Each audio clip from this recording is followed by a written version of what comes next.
On a dit que la plupart des gars qui étaient membres du FLQ, c'était en partie des fils de bourgeois. Des gars, comme me disent dans l'usine, des gars qui sont tannés d'être bien. Moi, c'est pas mon cas, parce que mon père est ouvrier dans une usine de peinture. Ben, mon père, il est cultivateur.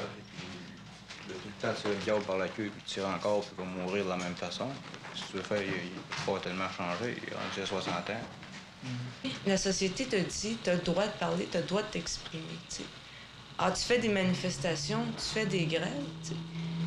Puis ils te laissent t'exprimer, mais en autant que, tu sais, je veux dire, ça rentre dans leur limite, que ça fait leur affaire. Puis quand ça fait plus leur affaire, tu sais, ou bien ça arrive comme dans les universités puis les cégeps, ben, qui jettent des professeurs dehors, qui jettent des étudiants dehors, tu sais. Ou bien ça arrive comme dans les grèves, ben, ils laissent éterniser les grèves, ou bien ils font venir la PP. T'arrives à un moment donné où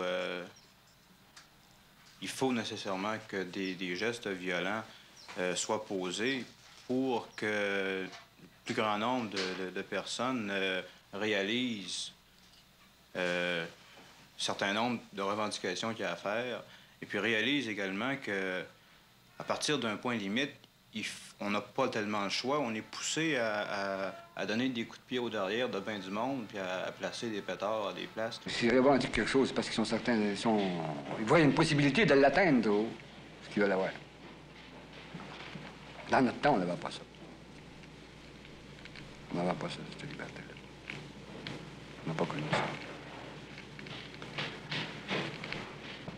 Alors, les bombes du FLQ, s'il n'y avait pas été là, s'il n'y en avait pas eu, où est-ce qu'on serait, je ne sais pas.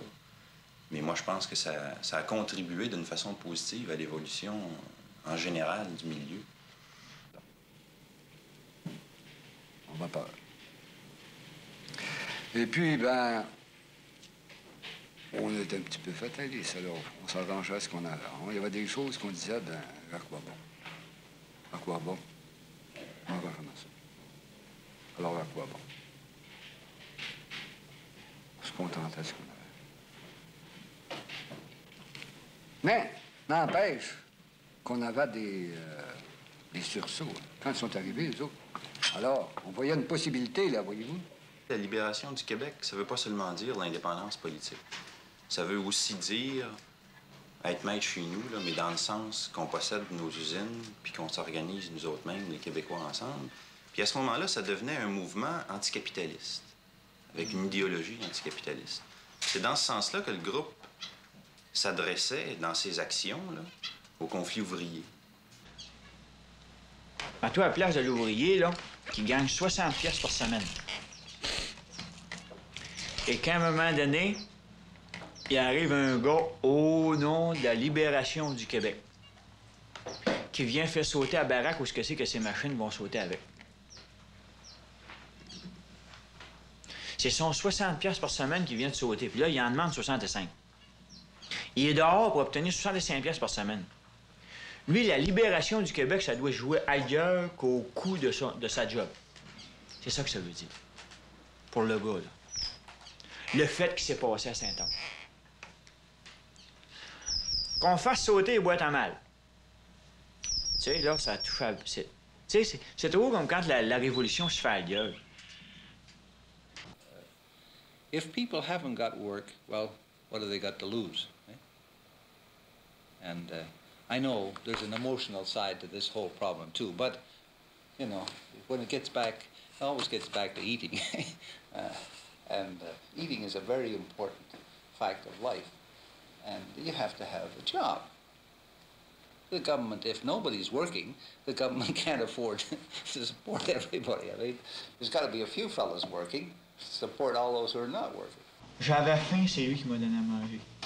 J'avais soif, c'est lui qui m'a donné à boire. Tu sais, on a entretenu ça, tu sais. Mais... Vous êtes encore reconnaissant au patron parce que c'est lui qui crée des emplois. Ouais, c'est ça.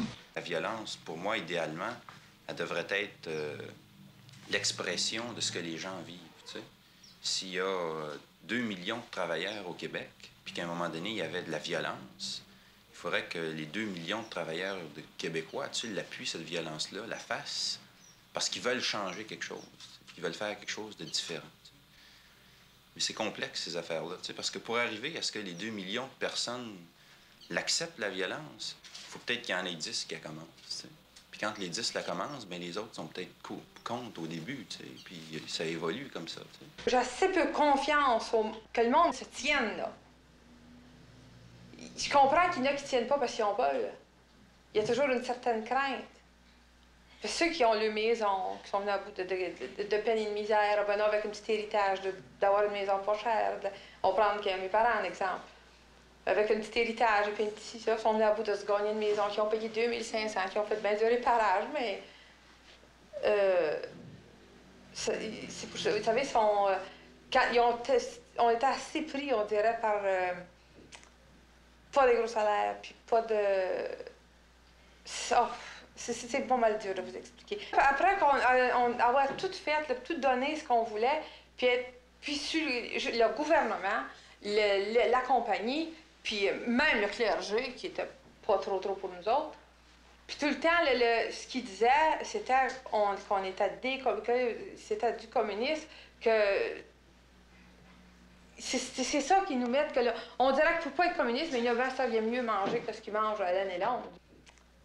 Il y a un pays qu'on observe, là, puis que j'espère qu'il va continuer sur la bonne voie, c'est la Cuba. On espère, malgré tous les embargos, les nuisances que le système de l'or va leur mettre dans les jambes, on espère qu'il va passer au travers. Moi, je sais bien, je souhaite ça de tout mon cœur qu'il passe au travers de toutes les réticences que la pièce va essayer d'y mettre pour y nuire. Parce qu'au moins, on aura un exemple qui aura peut-être servi